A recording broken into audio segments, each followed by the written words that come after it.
Rahayu, Rahayu, Rahayu. Apa kabar semuanya? Saya harap kalian tetap dalam keadaan sehat dan bahagia ya. Nah, kita cuma mau ngobrol-ngobrol aja. Sekarang kita lagi ketemu sama salah satu sahabat. Siapa namanya Om? Ismail. Nah, kita panggilnya Om Mail ya biasanya. Om Mail. Beliau ini juga salah satu teman-teman yang spiritual juga Om ya. Ya.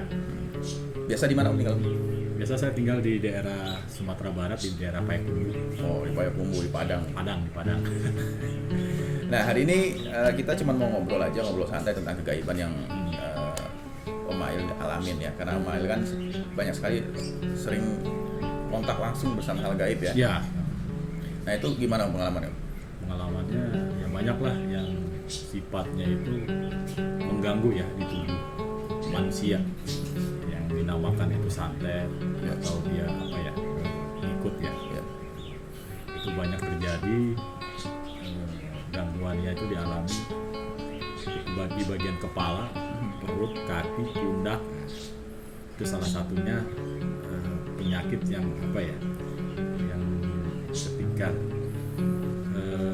diobati ke rumah sakit itu nggak ada hasilnya.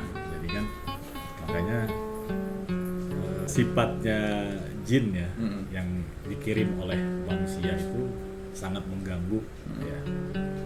Terutama di bagian kepala, pundak, kaki, perut. Nah, dengan cara zikir itu bisa dikeluarkan ya. Dengan baca air putih, zikir, insya Allah itu jin-jin yang mengganggu tadi bisa keluar ya, karena sifatnya kita mencabut ya, bukan mengusir.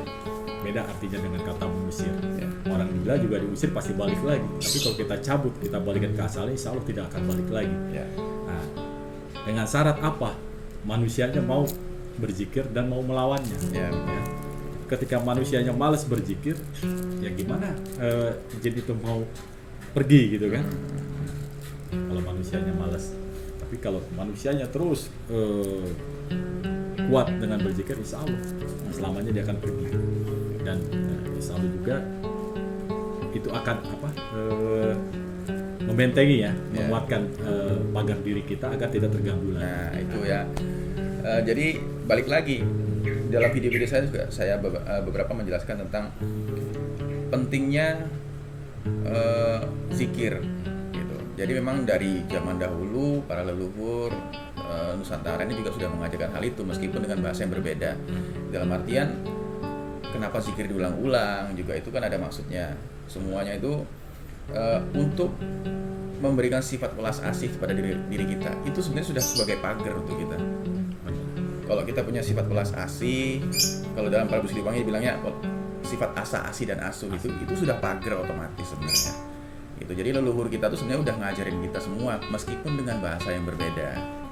Gitu. Nah, untuk Om Mail sendiri biasa ketemu leluhur gimana tuh? Kalau secara langsung saya tidak pernah ketemu ya. Cuman di saat saya pernah berzikir, saya pernah didatangi lah. Waktu itu ya sosoknya seperti raja. Ya. Dia di bangku singgasananya dia begini, ngeliatin. Dan saya sendiri waktu itu nggak tahu itu siapa. Sampai saya bertanya sama orang-orang yang ngerti, itu dibilangnya Prabu Siliwangi. Dan saya juga nggak pernah percaya gitu. Masa sih Prabu Siliwangi ada sama saya gitu kan. Sampai akhirnya saya ngobatin satu pasien orang Bengkulu. Ternyata di pasien itu ada sosok mungkin istrinya Prabu Siliwangi kali ya, Kendrik Manik gitu namanya. Dari situlah saya baru tahu bahwa saya diberi 2 harimau. Yang disebut Maung Bodas sama Ki Belang. Itulah tugasnya untuk mengambilin jin, untuk melawan jin ya. Ya kalau manusianya kan secara logikanya nggak bisa melawan jin. Ya harus gaib lawan gaib. Nah, dari situlah saya baru percaya bahwasannya harimau itulah yang membantu ya, melawan jin tersebut. Ya. Makanya disebutnya Maung Bodas. Nah ini ya teman-teman. Jadi obrolan kita ini obrolan santai. Jadi bukan berarti kita menunjukkan sesuatu enggak. Kita mau melihat cara pandang dari seperti video saya sebelumnya, cara pandang dari teman-teman tuh bagaimana tentang leluhur. Jadi di sini tidak ada yang merasa benar. Kita tidak merasa benar akan apa yang kita katakan. Kita hanya mengkaji. Benar. Ya, kita hanya mengkaji dari sisi-sisi cara pandang orang lain gitu. Karena kan apa yang saya pikirkan belum tentu sama dengan yang kalian pikirkan. Benar. Begitu juga sama dengan si Om ya. Pasti. Gitu. Jadi leluhur tuh akan selalu menuntun anak cucunya. Tinggal anak cucunya aja Om ya, gimana mau mengolah dirinya. Iya. Gitu. Kalau pengalaman di Padang sendiri itu yang sering leluhur-leluhur yang datang siapa Om? Kalau sebenarnya sih datang nggak ada.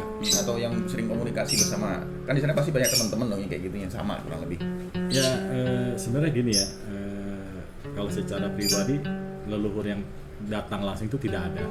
Ya, cuman saya bisa merasakan kehadirannya ketika saya berzikir, ya, menolong orang, istilahnya yang membantu orang-orang yang terkena yang sifatnya santet. Ya, saya masuk ke daerah Sumatera Barat itu 98 akhir.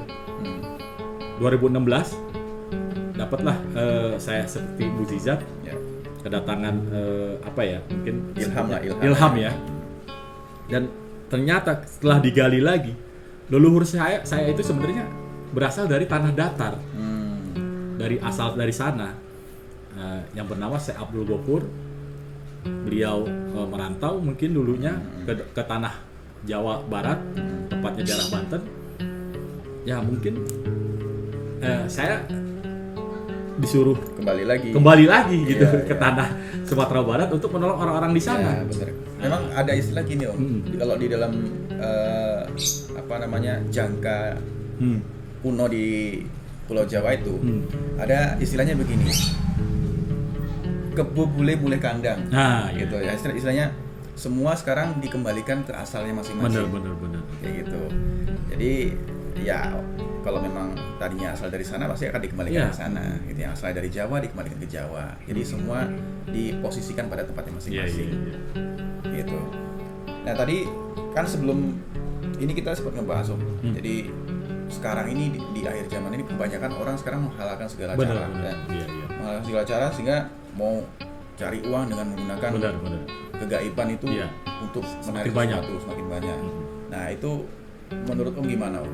Ya, kalau orang yang menghalalkan segala cara, ya dengan cara berdukun, ya, itu nanti dia matinya akan menjadi anak buahnya jin tadi, yang mereka sekutukan, ya, dan matinya tidak terima bumi, itu benar, dan dia matinya itu dibawa, ya, ke dunianya jin tadi sebagai anak buahnya. Makanya satu jin itu bisa membawa anak buahnya itu ratusan sampai ribuan. Nah, ini yang harus dibersihkan dengan apa? Dengan zikir, ya. Itu harus dibuangi. Itu sebenarnya. Makanya berhati-hatilah, ya. Jangan menghalalkan segala cara dengan cara seperti itu. Nanti susah matinya. Ya itu ya. Kemudian balik lagi adalah semua itu harus mengendalikan angkara murka dalam diri. Benar. Ya. Jadi nafsu angkara murka itu kita harus ditekan supaya kita tidak dikendalikan terhadap duniawi ini loh. Jadi kalau orang dari dikendalikan sama duniawi akhirnya menghalalkan segala cara ya. Nah iya itu. Kayak Itu gitu. bahaya.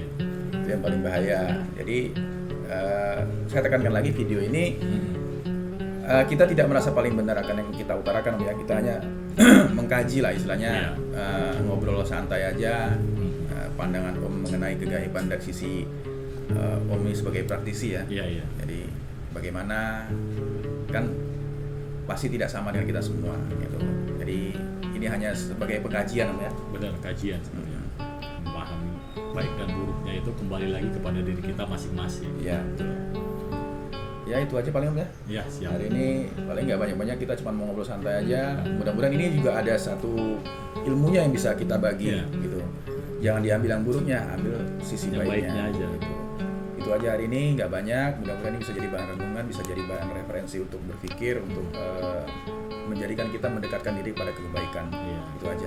Makasih ya udah mau ngobrol ya. Siap sama. Makasih. Rahayu.